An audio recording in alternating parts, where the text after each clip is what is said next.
After reviewing 100 different pairs of headphones and trying to reply to every comment that I've had on almost every video, one of the most common questions that I see about headphones is directly relating to the question of audio codecs. Whether it be people asking for the best aPT-X headphones under a certain price point, or whether or not they should buy a specific pair of headphones because it has a specific audio codec. Now, hopefully, by the end of this video, you can be more informed on your next purchase decision. Because if you think that your $40 pair of headphones are going to sound drastically different because of their bitrate or because of their audio codec, which your phone might not even support, well, you guys can see why I made this video. Now, recently I had a wonderful experience reviewing the SoundPeats Air 3 Deluxe HS, but more importantly, I got to use them side by side with their non-LDAC counterparts. And this really got me considering how brands try to cram different features into their headphones in order to lure consumers into buying them. First, we're going to try and break things down on the phone side of things, and then we will move to the headphone side of things. If you're not streaming music in a lossless format, or at least a really high bitrate, the codec of your headphones probably doesn't matter. That's because Spotify and most other streaming services default to 128 kilobits per second for their streaming music. And if you default to the highest quality on Spotify, you're gonna get 320 kilobits per second. Now, talking about all these numbers, it's worth keeping in mind that AAC generally streams at 256 kilobits per second, and I'm aware that's a variable bitrate codec, but we're talking about the best case scenario. So, if you're streaming music from Spotify and you choose the high option, which would be AAC at 250 kilobits per second, and your headphones support AAC, you're not really going to be losing out on any data due to compression, meaning that you're probably not going to hear much of a difference between AAC headphones and aPT-X headphones. Now, the next thing I want to talk about on the subject of aPT-X is that it's not the same across all devices. Because aPT-X is a Qualcomm codec, companies need to pay a licensing fee in order to use the different codecs from Qualcomm. Now, Apple, Google, along with Samsung and a few other companies have only licensed the most basic version of aPT-X. So, if you buy a new pair of headphones with something like the Qualcomm 3040 or even the 3050 chipset that supports Snapdragon sound, your device is likely not to even support Snapdragon sound. Now, for example, Samsung devices, they don't have anything past aPT-X, and neither does Apple. And if you're in one of these camps, which are two of the biggest camps for smartphones in the world, unless you're willing to leave one of those camps, you're definitely not getting the most out of your pair of headphones. And would you be willing to switch the brand of phone you had because your newest pair of headphones has a different audio codec for Bluetooth? It seems kind of weird and pointless. That said, if you have a brand from some of the Chinese manufacturers that do have these different flavors of aPT-X that are licensed from Qualcomm, congrats, because you're in luck. The next thing we gotta talk about on the phone side is LDAC. Because while LDAC is great for dedicated audio files, your phone is likely defaulting to the lowest bitrate for LDAC. Now, LDAC has a variety of different bitrates at 330 kbps, 660, and 990.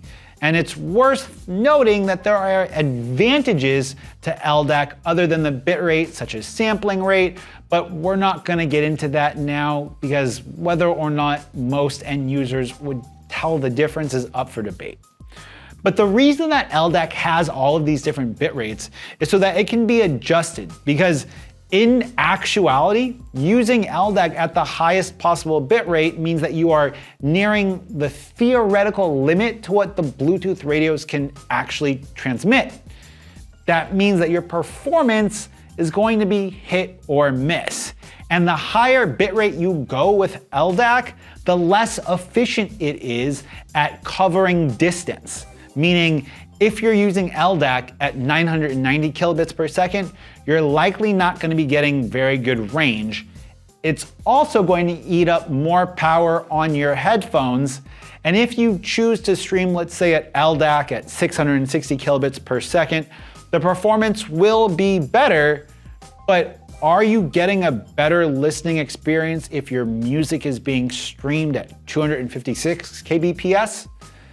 And even on the subject of toggling these different bit rates for LDAC, you have to go into developer settings in order to do that, which honestly, most users aren't going to do. And if you are a user that would do that, congratulations, I'm happy for you. You're a super nerd like me.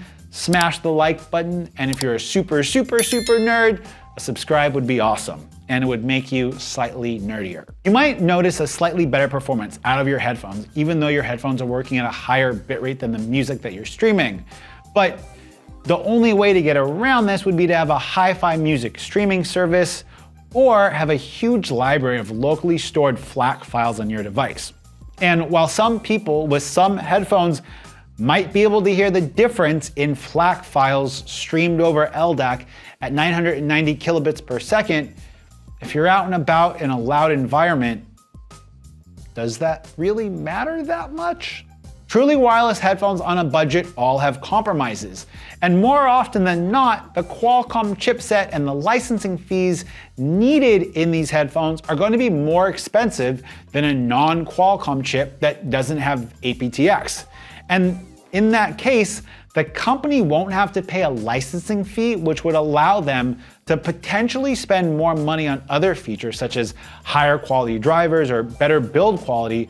But it's come to the point that if you're spending less than $100 on a pair of headphones, I would have a hard time saying that the audio codec that they support really even matters. And in general, I would advise people against using LDAC headphones in general because of all of the compromises you have with the codec. Now, while the audio codec that your headphones has matters somewhat, in this point in time, with how fast and what the latency and response times of headphones with the AAC audio codec have, I would say that getting aPT-X just for less latency isn't really a great reason. And if aPT-X isn't going to get you significantly better audio quality than AAC, wouldn't manufacturers of headphones be better spent putting their money into higher quality components in their headphones as opposed to just getting the Qualcomm chipset and licensing the codec? I mean, if we have a budget for a pair of headphones, I would much more prefer a pair of headphones that has great battery life, a higher quality driver, than a pair of headphones that has a lower quality driver than LDAC. Which is why I say headphones below a specific price point, I don't think that aPT-X even matters. And for a lot of people, anything more than basic aPT-X doesn't really even matter. And if you're not streaming from a lossless streaming service, LDAC really doesn't even matter. So if you're looking to buy your next pair of headphones, you probably shouldn't. Now, if you're looking for your next pair of headphones, you probably shouldn't be focusing on whatever headphones have a specific audio codec that you want.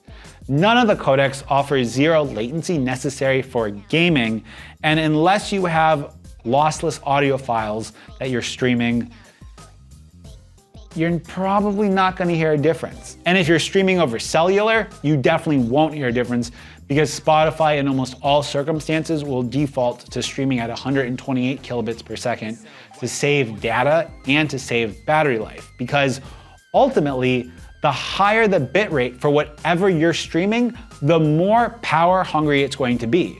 Whether or not it's draining the battery of your headphones or draining your phone's battery because it has to stream a higher amount of data either over a cellular connection or even over Wi-Fi. Which makes us come back to the original idea of Do audio codecs even matter? Or your favorite brand might have this